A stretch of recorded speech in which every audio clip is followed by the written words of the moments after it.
Assalamu Walaikum. Hello friends, how are you? Welcome back to my another video. In this video, I am going to show you how to resize image in Excel 2 by 2 in centimeter.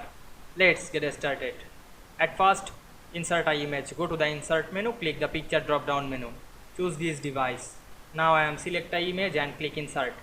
Then zoom out the document. We can see here the image. Now we want to make the image 2 by 2. Go to the picture format menu, select the size and properties drop down menu and choose the height and width.